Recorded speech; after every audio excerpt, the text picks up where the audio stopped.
El silencio es lo que toca. Amigas y amigos que ven este podcast, amigas de la Colectiva Nacional 50+1, bienvenidas a este episodio que vamos a hablar de temas muy especiales y sabemos que va a ser de su agrado. El día de hoy, en este episodio, tenemos a dos personas que ustedes conocen muy bien, pero que en esta ocasión vamos a tratar de conocer desde otro ángulo.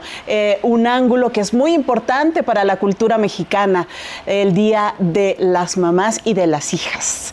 Bienvenidas Amalia García, Claudia Corichi, que es su podcast, pero ahora toca estar del otro lado. Muchas gracias, querida Yuli, y qué gusto estar con pura gente querida. Gracias.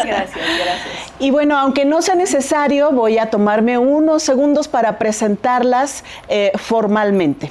La senadora Amalia García es feminista, luchadora por los derechos de las mujeres, fue la primera mujer en gobernar Zacatecas y hasta el momento la única, y la tercera mujer en gobernar alguna entidad en el país. Es increíble que en 2004 solo hubiera habido 2 mujeres electas por el voto popular como gobernadoras. La situación ha cambiado y también ha sido en parte por luchas como la que ha dado la senadora Amalia, Claudia y esta colectiva, entre otras personas comprometidas con estas causas. Presento, que también la conocen muy bien, pero espero dar algún ángulo distinto, la maestra Claudia Corichi García es nuestra presidenta nacional de la colectiva 50+1. Ella es también actualmente titular de la unidad de género en la Auditoría Superior de la Federación, ha sido senadora, ha sido diputada y ha sido muchas otras cosas más, pero lo que siempre es constante es que es una gran amiga y una gran mamá. Entonces, pues con esta presentación rapidísima, porque si no nos íbamos a tardar mucho más y lo que queremos es conocer cómo ustedes han vivido esta etapa, tanto como mamá, tanto como hija, tanto como ambas cosas, es que vamos a iniciar este episodio para ir conociendo otros aspectos interesantes. Yo lo primero que les quiero preguntar es, ¿cómo fue el momento en el que se enteraron que serían mamás? Amalia. Bueno, yo pertenezco a una generación muy activa de jóvenes, hombres, mujeres, que en esa época estábamos ilusionados con cambiar el mundo. Pero al mismo tiempo, y que además empezaba el movimiento feminista a estar presente, yo me planteaba estar acompañada, tener una familia, mi hija, y en el mismo momento en que yo planteaba eso, no pensaba dejar lo que estaba haciendo. Entonces, ¿cómo me imaginaba yo ser madre de familia cuando me entero que estaba embarazada? Una madre de familia que iba a cargar con su hija o hijo para todos lados, exactamente como lo hacen las mujeres en las comunidades, en las poblaciones, se ponen el rebozo, andan para todos lados, y yo, como parte de ese movimiento activo de jóvenes que eran tan cuestionadores, que además estaban contra los autoritarismos, no íbamos a parar por un asunto que tenía que ver con nuestra vida, pero la decisión era la maternidad y al mismo tiempo seguir adelante con todo lo que estaba haciendo. Nos proponíamos cargar el mundo sobre nuestros hombros, seguir hacia adelante, pero fue una enorme alegría, y puedo decir que además fue una alegría compartida, no solamente por el papá de Clau, por Sergio Corichi, economista y además entusiasmadísimo, sino yo diría que la otra persona, no sé si más entusiasmada que él y que yo, pero era mi madre. Mi madre que estaba feliz de poder ser abuela. Y que le heredó aspectos, pero vamos muchos aspectos. Para mí fue, querida Yuli, mi mamá dice algo muy importante, somos de generaciones diferentes. Yo fui mamá un poco más de 10 años después de la edad en la que mi mamá me tuvo. O sea, es decir, sí fue otra manera de ver el mundo, de pensar. Y yo cuando fui mamá, la verdad es que al principio no me imaginaba que quería ser mamá. No tenía muy claro, porque lo que yo había vivido era una generación, la generación de mi mamá, de políticas, que un día lo comentamos cuando entrevistamos a Olga Sánchez, a Beatriz Paredes, donde la maternidad a veces no creíamos que fuera compatible con la vida pública exitosa. Y entonces yo decía, es que vas a tener que decidir entre una y otra cosa. Cuando quedo embarazada, se me olvidó todo eso que había pensado. Yo me tardé mucho más en ser mamá, decidí hacer una vida, una carrera política, una vida pública, tener también una tranquilidad patrimonial, pero de pronto cuando llega el momento en que me entero que voy a ser mamá, y que además fue un embarazo muy deseado, un embarazo sí planeado, fue una enorme emoción de pronto. Yo digo que fue un embarazo, lo quiero decir, fue un embarazo, mis 2 embarazos estuvieron llenos de endorfinas. O sea, pasó algo, de verdad había algo en mi cuerpo, en mi mente, que fueron embarazos muy felices. O sea, no me dolía nada, me sentía muy bien, disfruté mucho esta etapa del embarazo, pero además pensando en que al final sí había sido una elección que se había tardado mucho tiempo, pero una elección muy importante. Y ahí jugaron un papel, bueno, mi mamá muy nerviosa, de decir cómo le irá a ir de mamá, nerviosísima, y mi abuela entre nerviosa y emocionada, ya que decía mi mamá, pues mi abuela fue un pilar fundamental. Te quiero contar que cuando nacen mis 2 hijos, se viene a vivir mi abuela 3 meses junto con mi tía Conchita, la tía más pequeña de las hermanas de mi mamá, y se vienen a cuidar a los niños conmigo, porque además, eso sí, yo no sabía, o sea, yo tenía miedo de todo, que el ombligo, lo que nos pasa a todas las mamás, que el ombligo, que si lo cargo, que si no se deshace. Mi primer embarazo de Máximo cuando nace, pues nadie te dice que tienes que amamantar y que te tienes que preparar para eso. Entonces yo sangré, lloraba, pero al mismo tiempo soy muy terca, y entonces dije, yo voy a amamantar a ese niño. De todas maneras, mi abuela lloraba conmigo y me decía, ya, hija, ya, deja el asunto por la paz. Y mi mamá, pues mi mamá entró al parto. O sea, le hicieron la deferencia que creo que no debieron haberlo hecho, y entra al parto, pero del lado de los médicos. Con una cesárea, imagínense. Y casi le da aquí un infarto, evidentemente. Y entonces estaba ella un poco en shock de lo que había visto. Claro. Sí fue. Cualquiera. No, es que la cesárea son 7 capas de piel que te cortan. Es una operación mayor. La realidad es que eso hay que decirlo. Cuando los médicos ahora acostumbran decir cesárea porque ven su calendario y dicen tal día es el que me conviene. Con Claudia era necesario, y habrá casos como ese que es necesario, pero se trata de una intervención mayor, mayúscula. Entonces el riesgo que hay, el dolor, todo.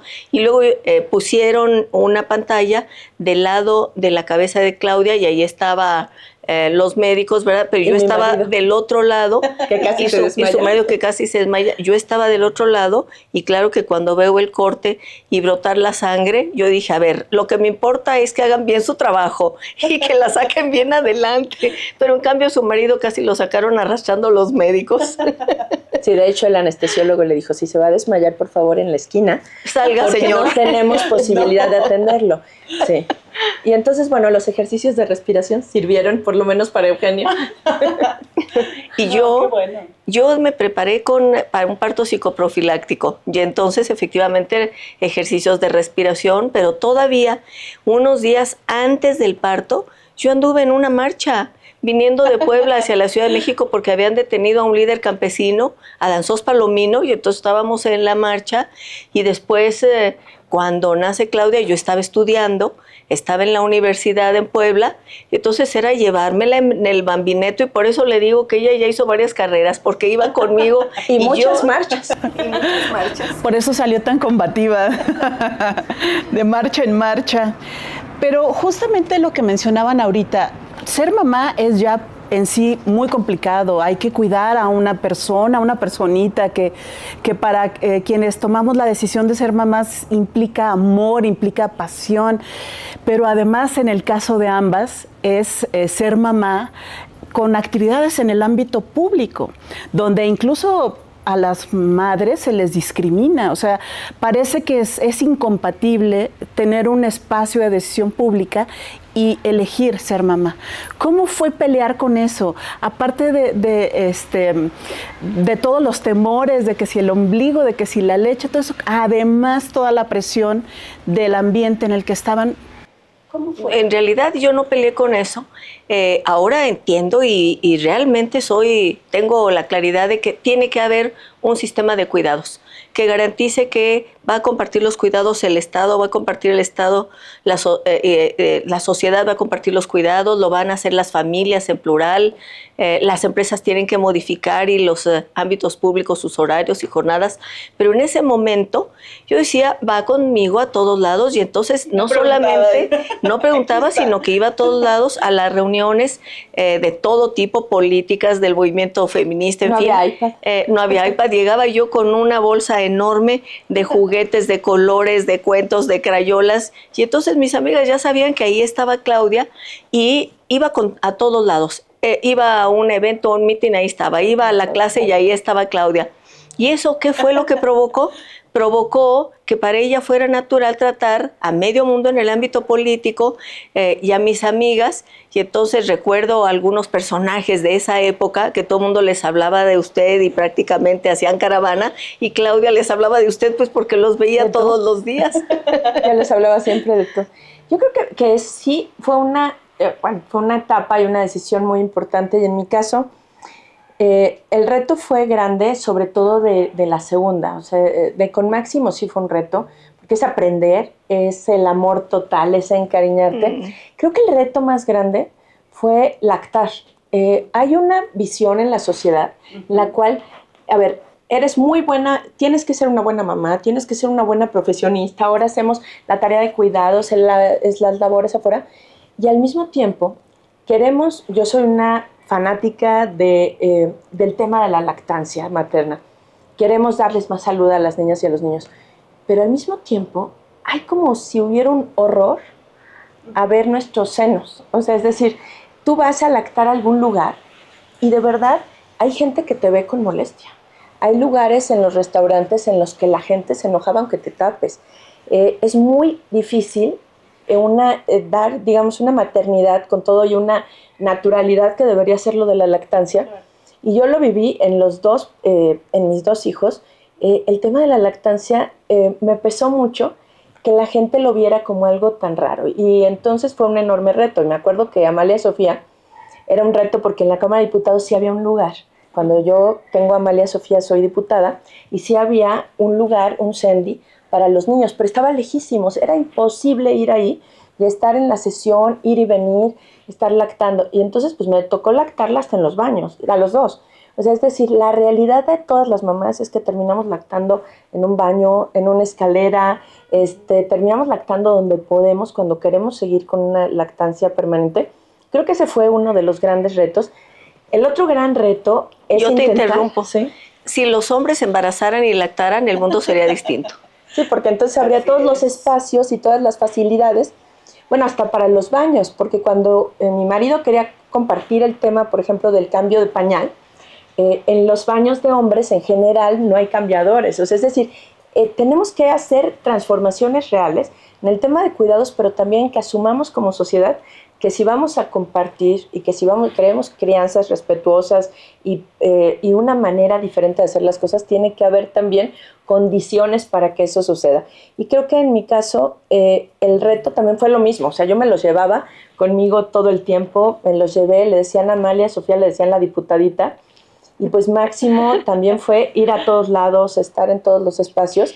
¿No te veían mal los hombres o incluso mujeres? ¿No te veían como vayas a su casa o no sentías esa presión de...? Sí, a veces.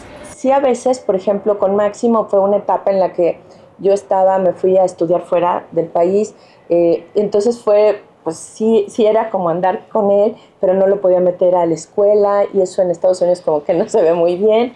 Y en el caso de Amalia Sofía había como una cierta sororidad entre las mujeres, lo siento así más, y entre los hombres había como, ay, qué linda, pero ¿qué hace aquí una niña? O sea, ¿qué hacen aquí? Las mujeres fueron diferentes. Me acuerdo mucho que criticaron a una querida amiga, hoy embajadora en Brasil, a Laura Esquivel, una gran escritora, claro, porque de pronto les hace una chambrita y se pone a tejer la chambrita de Amalia Sofía. Y eso no quería decir que no estuviera escuchando ni pensando, ¿verdad? Y dijeron estaba que tejiendo iba a y estaba a la cámara, pero pensando. ella dijo, pero yo no tejo con los oídos, o sea, yo estoy tejiendo. Las mujeres hacemos muchas cosas. Hacemos muchas cosas, y la criticaron mucho, y era la chambrita, que le hizo una chambrita hermosa, que le hizo a mi hija.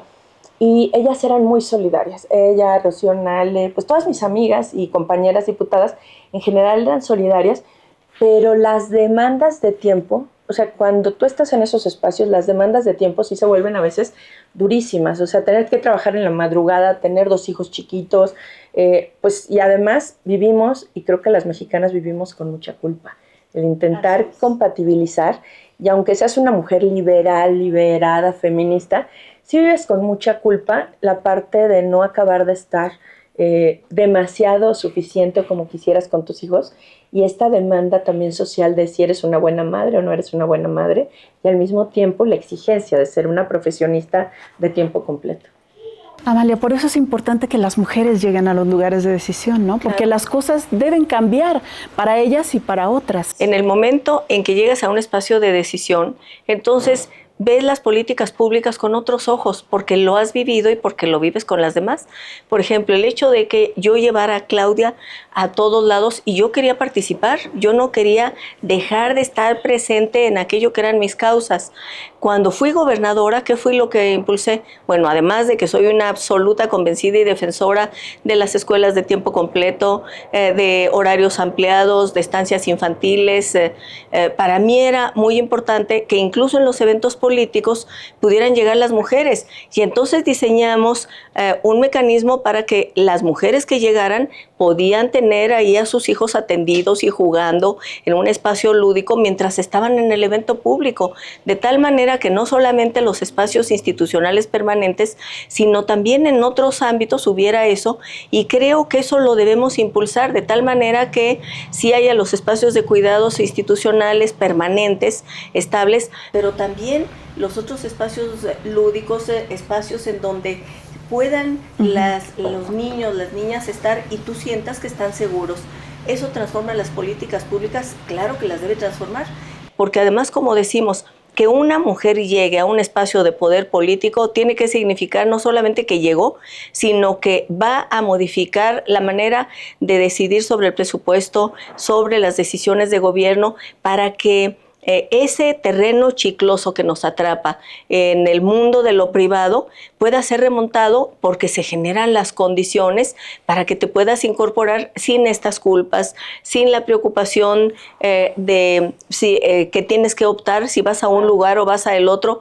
Y me parece que el que entremos masivamente, ahora el siguiente paso es que también cambie radicalmente, es decir, en positivo, nuestra presencia, porque se generan las condiciones para eso, pero porque lo hemos vivido, porque ha sido ir a cuestas remontando resistencias y obstáculos para que el espacio público no sea nuestro, cuando tiene que abrirse para que lo ocupemos. No, y además hay una cosa que tenemos que tener clara en este país: 1/3 de los hogares los comanda una mujer sola. Es decir, que no tiene a nadie más que la esté apoyando, que no tiene otro ingreso, y que tiene que, yo no digo cargar, pero sobrellevar esta circunstancia de ser mamá y ser jefa de familia, que no es nada fácil. Y si no entendemos que 1/3 de esta población necesita además este apoyo especial, aún teniendo, y tú lo sabes, querida Yuli, una pareja, pues siempre la carga de las mujeres es desproporcionadamente mayor. Dicen, te ayudo. Cuidado, la clásica de te ayudo. Pero imagínate este tercio de mujeres que comandan solas sus hogares, y sí tenemos que revolucionar esto con políticas públicas diferentes, diferentes también para los hombres, para los que también se comparten esta paternidad responsable, con permisos de paternidad, con que no se les haga pues los débiles si ellos comparten cosas. Yo me acuerdo una anécdota que me decía mi abuela. Decía, mi abuelo era muy cariñoso, pero decía que se veía, siendo el gobernador, muy mal que él cargara a sus hijos. La decisión que tomaron es que no los cargue en público, porque es una señal de debilidad. Y esto ha ido cambiando afortunadamente, pero son estos patrones. Se queda todavía la cultura posrevolucionaria después de todo ese movimiento de los señores. El sombrero y la pistola. Cuando el pensamiento en la revolución, quienes abrieron los clubes antireeleccionistas, quien Claro. redactó el plan de Ayala, quienes abrieron los periódicos y las revistas, eran las mujeres que estaban haciendo política. Pero en el imaginario era el espacio privado es para las mujeres y el público para los señores, y entonces las tareas de cuidados y de cargar no Y de nos cariños. solo les toca a las mujeres. Claro, es un ganar-ganar porque efectivamente, aparte las niñas y los niños se sienten mejor con papás y mamás cariñosos. Y sobre eso yo quisiera preguntarles, las mujeres, las mamás y ya ahora los papás, pero tenemos una serie de rituales, ¿no? Hay que ir al festival de la niña, hay que ir al festival del niño, hay que ir a la clase, al open class, a la clase de tal cosa. ¿Quieren compartirnos alguna anécdota de algún festival, alguna o que no pudieron ir a lo mejor por alguna razón de mala política pública que no daba permiso a las mujeres o algún reclamo, alguna cosa así?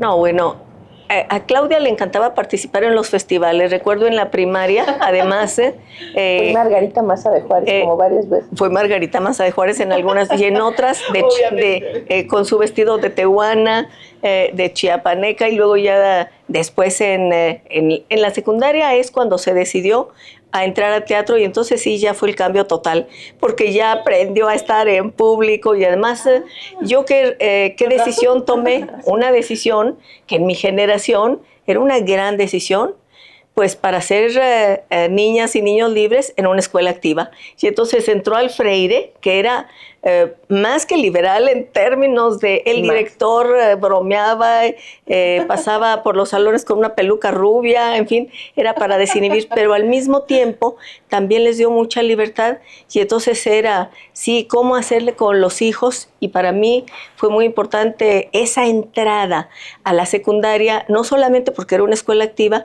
sino porque tomaron la decisión de que iban cada año a una comunidad, ustedes fueron a Tlaxcala, a una comunidad en las condiciones más modestas para estar conviviendo durante días con las familias ahí, apoyándolas y comiendo lo que comen las familias, es decir, tortilla con chile y frijoles, porque no había más. Se llamaba. Sí, era decirles, ustedes van a tomar decisiones en este país, hagan lo que hagan de grandes, pero tienen que conocer su país y entonces comprometerse con que las condiciones que no queremos que estén de carencias, ustedes se comprometan a cambiarlas. Entonces me gustaba mucho. Claro que buena parte de la izquierda estaba ahí, los hijos estaban ahí en el Freire. Ahí estaban los hijos de Cuauhtémoc Cárdenas, por ejemplo, y estaban otros. Y Lubensky. ¿Qué tal? Le decían en broma, y Lubensky, el gran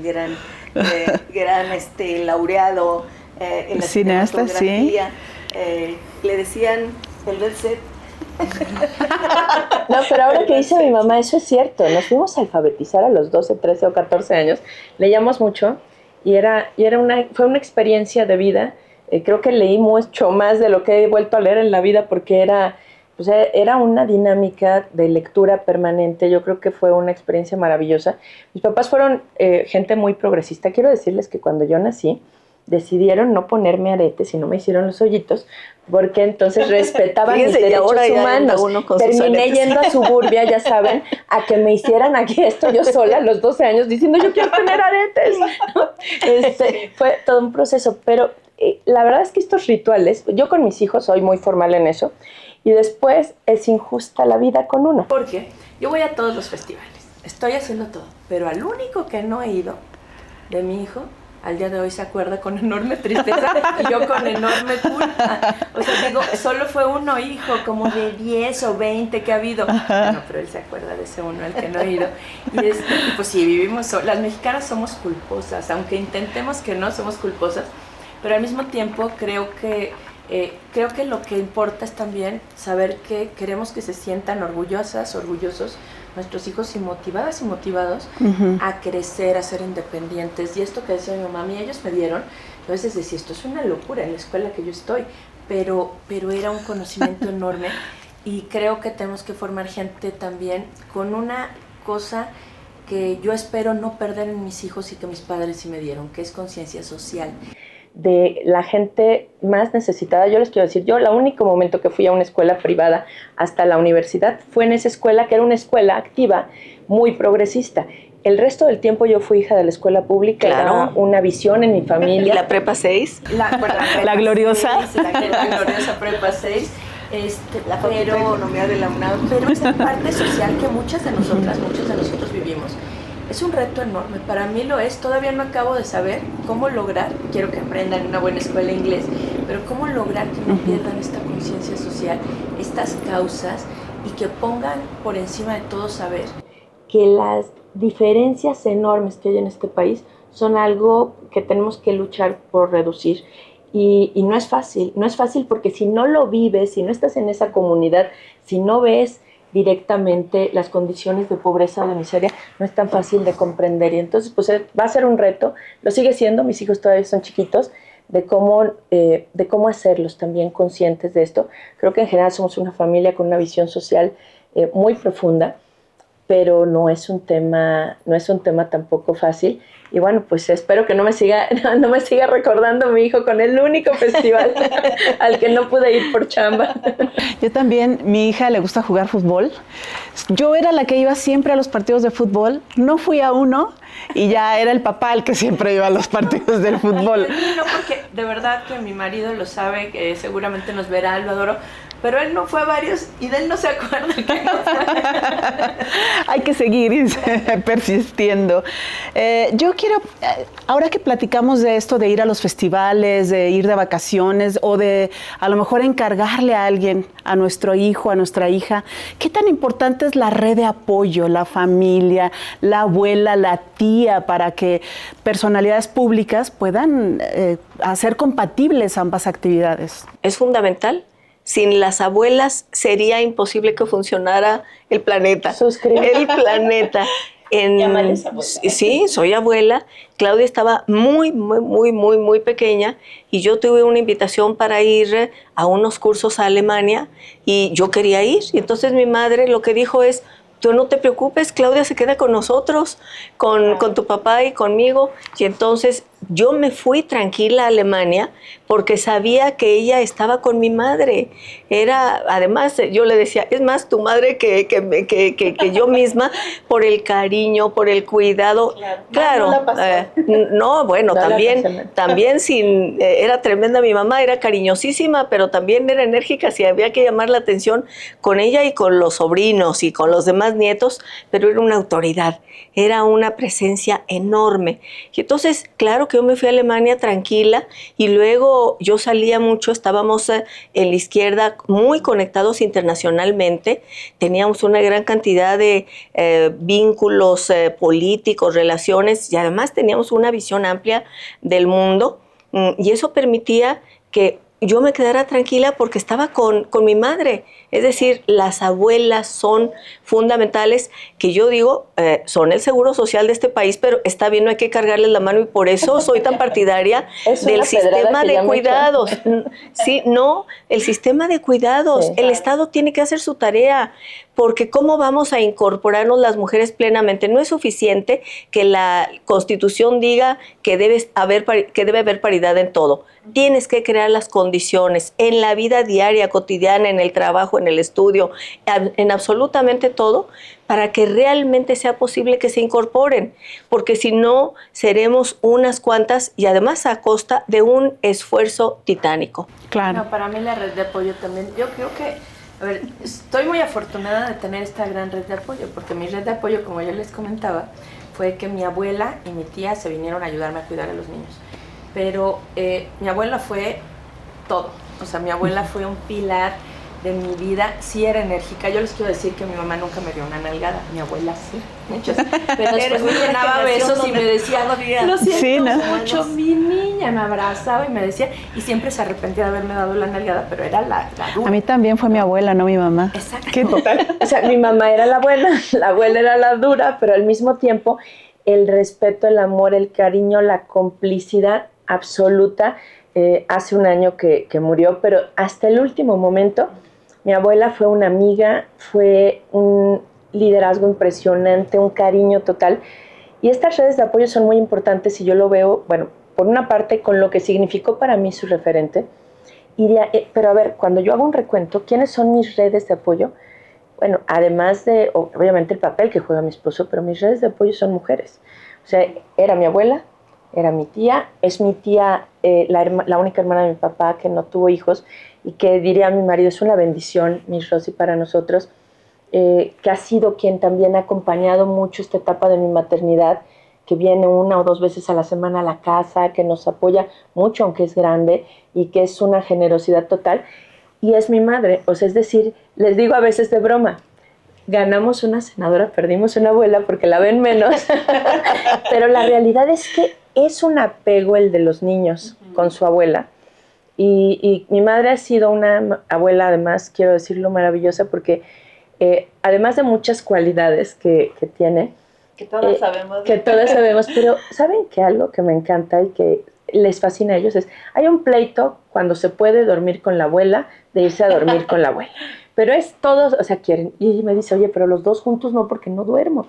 Y entonces, pero al final se los lleva a los dos. Es que les cuento cuentos para dormir, y ese es el secreto. Les cuenta cuentos maravillosos, entonces les cuenta cuentos, les hace una historia, los empodera con los cuentos. Entonces, pues obviamente... Cuando dice que los empodero con los cuentos es porque en muchas ocasiones ellos son, junto con sus amigos y primos y primas, los personajes de los cuentos.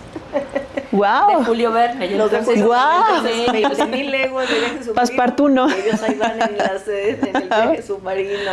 ¡Wow! La vuelta al mundo, ya iban ellos en el globo. No, pero siempre estas redes de apoyo, mi comadre, o sea, las amigas, ¿quién termina yendo a la escuela a veces en lugar de que yo vaya por los niños? Pues a veces la amiga, la comadre, o sea, es decir, estas redes de apoyo que son fundamentales, pero que si tú lo ves, generalmente el 90% son mujeres, y son las mujeres de nuestra vida que hacen que esto funcione, que efectivamente debería ser el Estado, pero que nuestra cultura mexicana, y además para poder hacer tantas cosas, si no fuera por estas redes de apoyo, seguramente yo no podría hacer lo que hago. ¿Pero no decían que las mujeres juntas ni difuntas? No, mejor es más poderoso. Yo digo una frase, siempre juntas, nunca difuntas. Bueno, juntas somos más poderosas, pero con conciencia de género. Porque acaba de pasar un evento en la Cámara hace poco con un señor que pega la pelota, y entonces necesitamos llegar ahí, pero sí defender nuestros derechos. Claro. Ahora, yo quisiera, ya que andamos viendo en recuerdos, pues como dicen ya las canciones, la vida se sostiene por instantes.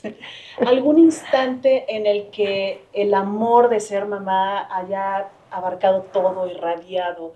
A lo mejor un momento de orgullo, de que nos puedas compartir, Amanda. No, para mí, el ver a Claudia con sus chiquitos, con mis niños, de verdad que eso es lo que, y con mi madre, esos momentos son los más poderosos, más fuertes, los que le dan a uno mayor energía. Alguien diría, asuntos políticos, no, es el afecto, los cariños, la fuerza, o cuando nuestros chiquitos han tenido alguna situación difícil de salud, y entonces el decir, los vamos a sacar adelante, y eso también, la solidaridad, el acompañamiento de decir, va a salir la más pequeña, la niña, pues de meses vivió una situación durísima. Y entonces lo más importante era esa fuerza de estar abrazándonos juntos y claro, acudiendo a los médicos y esperando que hicieran la mejor tarea, ¿verdad? La más profesional para sacar adelante a la niña y que ella pudiera vivir. Y entonces lo más fuerte ha sido cuando nos hemos juntado como familia, ya sea por momentos muy felices o por momentos tan duros como ese. Yo creo que yo me acuerdo de dos cosas importantes, bueno, de muchas.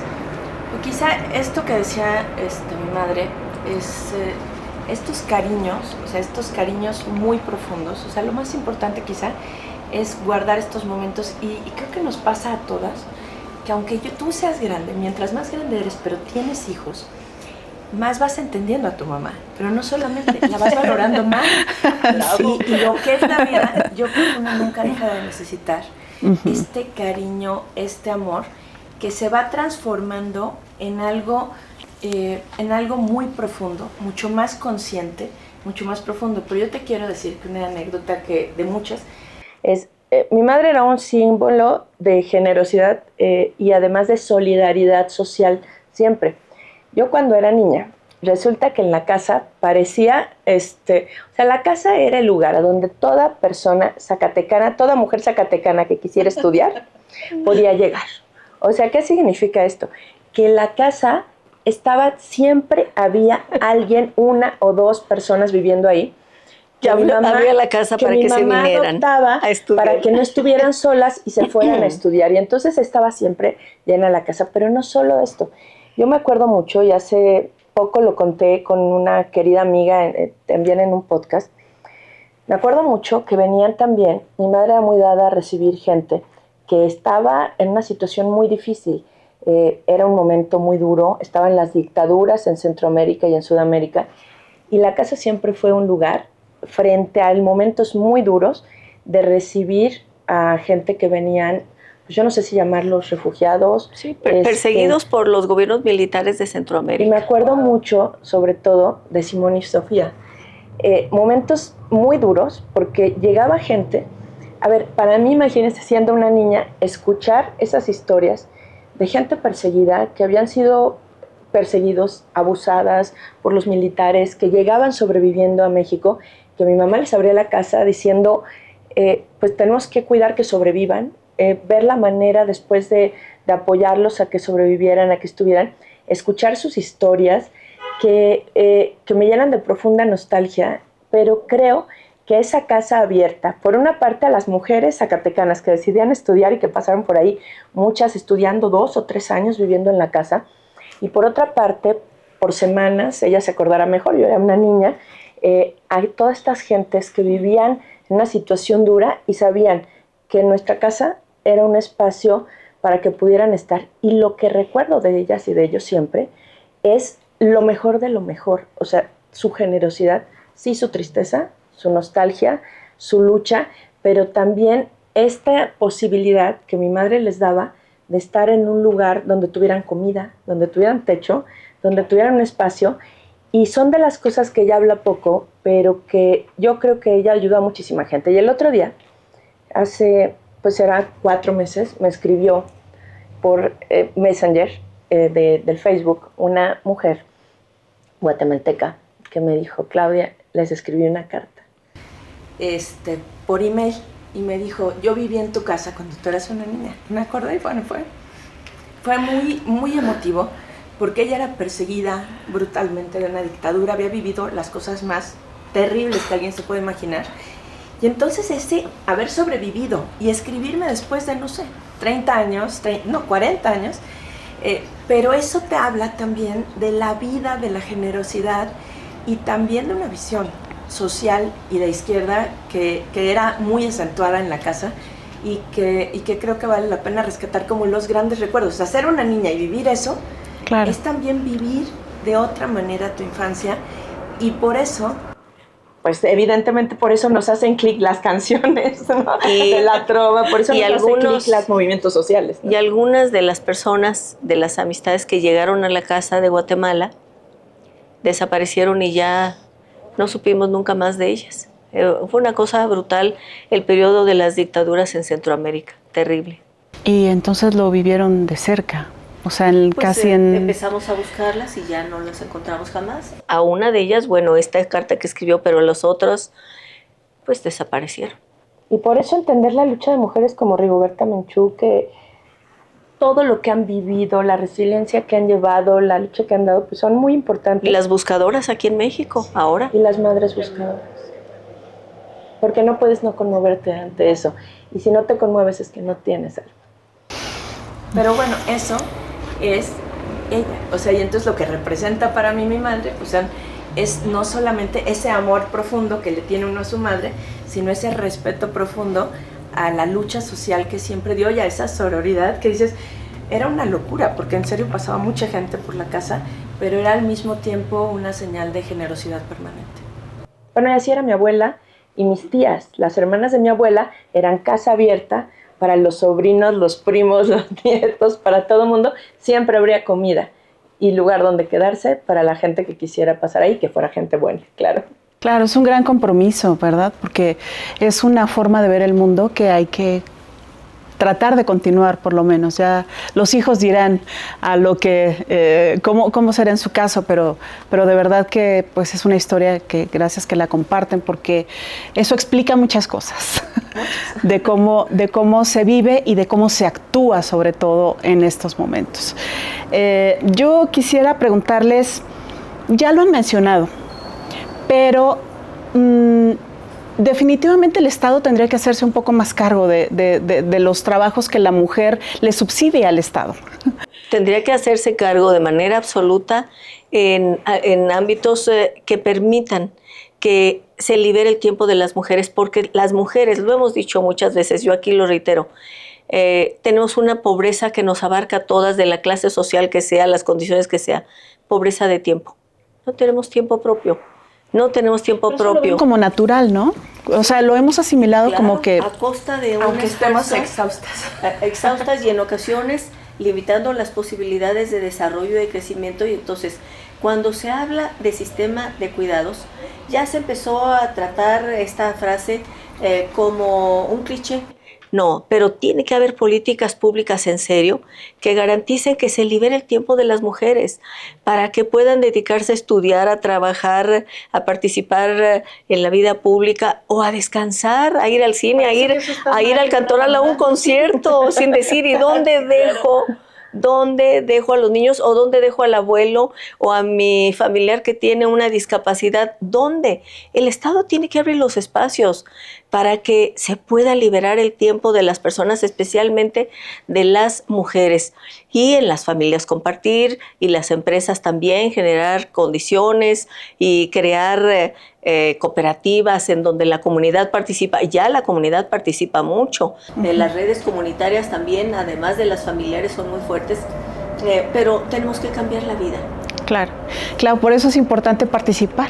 Y, por ejemplo, en 50+1.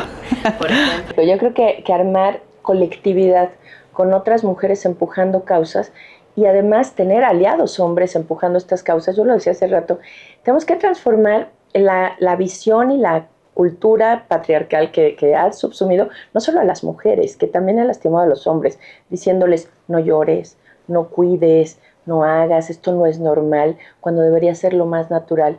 Y creo que esta transformación social y cultural que tenemos que empujar, sí, desde las organizaciones de sociedad civil, pero desde la conciencia interna de cada una de nosotras, y también estoy convencida que cada uno de nosotros tiene que hacer transformaciones desde su espacio personal e individual. Pero creo que esa transformación sí urge y por supuesto que es parte de nuestra lucha, pero en un mes como este y en este momento que lo decía pues mi madre, creo que no se nos deben olvidar todas esas mujeres que hoy están buscando a sus hijos. Todas esas mujeres y esos hombres, porque hay gente extraordinaria, la mayoría mujeres, madres buscadoras, también hay padres buscadores, pero tenemos que no solo hacerles homenajes, no solamente recordarlos, sino acompañarles en su lucha, pero además hacer que su voz no sea y no esté solo o en silencio.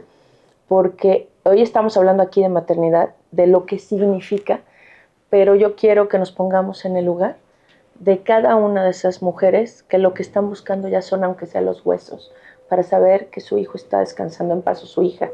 Y creo que es un momento de reflexión también este mes, y todo el tiempo para decir esa lucha tiene que ser la lucha de todas y de todos. No debería ninguna madre, ningún padre vivir en una incertidumbre de este tamaño, de esta dinámica y mucho menos tanta gente. Creo que es un llamado también a la acción colectiva por humanizarnos y por saber que ser madres en nuestro caso. Somos madres también significa que nos acordemos de aquellas que no tienen a sus hijos con ellas y que debe ser lo más desgarrador que te puede pasar. No, y lo puede uno entender. Yo viví la muerte de uno de mis hermanos, pero por más que uno lo sintiera, nada se comparaba con lo que sentía mi madre, porque decía, es que es un pedazo de mi vida, entonces tenemos que estar con ellas. Claro. Pues, como ustedes pueden ver, este era un episodio que queríamos hablar un poco más de sentimientos, pero siempre está el sentimiento y la convicción. Y andando en ambas alas o con ambas alas es que tenemos que ayudar a todas las mujeres a que tomen sus decisiones. Finalmente quisiera preguntarles, Amalia, ¿qué le quisieras decir a Claudia que no le hubieras dicho? No, yo creo que le he dicho muchísimas cosas, casi todo, que sea libre, que crezca, que siga creciendo, que haga aquello que ella desea y que sabe que cuenta conmigo incondicionalmente y también con mi opinión sincera en aquello que yo opino y que debatimos, porque además somos mejores amigas, no solamente es mi hija, y puedo decir que le agradezco que en momentos muy duros, me ha acompañado. No entraré en detalles, pero sobre todo hace muchísimos años, una agresión que sufrí, agresión personal, física, muy dura. Lo que a mí me sacó adelante y fue la fortaleza en esos momentos, fue el acompañamiento de Claudia. Y cuando en algún momento yo comenté es que Claudia me ayudó, y era una niña prácticamente, y una persona, un señor que me escuchó dijo, ¿cómo una niña la va a apoyar? Pues cómo no, con toda la fuerza de decirle ante esa agresión, aquí está mi cariño y aquí estoy yo, y entonces pues eso, no puede haber algo más fuerte que ese acompañamiento. No, bueno, yo qué le puedo decir, la admiro, la amo, es un lazo profundo, como tú decías, de convicción, son muchas cosas combinadas en una relación como la que tenemos mi madre y yo, donde se cruzan amor, admiración y también soporte. Como ella dice, bueno, pues todo lo que hemos vivido, todo lo que hemos pasado, que alguna gente diría, su vida seguramente ha sido muy fácil. Yo creo que la de ninguna de las mujeres ha sido fácil. Pero quiero decir que todo lo que hemos vivido juntas y que hemos salido adelante nos ha dado la fuerza para estar y para saber que contamos la una con la otra, que nos enorgullece profundamente un matriarcado que sí ha sido así, en gran medida, de mi abuela, sí, con mi hijo, que es un hijo dulcísimo, maravilloso. Pero con una hija también fuerte, valiente, echada para adelante, que a veces me da muchas lecciones o nos da muchas lecciones de vida. Los Pero dos. si yo tuviera que decirle algo, diría, de verdad, la admiro, la amo, y también sé que cuento con ella, pero que ella cuenta siempre conmigo también. Las admiramos y las amamos también. Muchas gracias por estar con nosotros, Julie, en este capítulo. Y espero que si les gustó, lo difundan y nos vemos en el siguiente episodio de Vencer el Silencio, el podcast de la colectiva 50+1. Muchas gracias.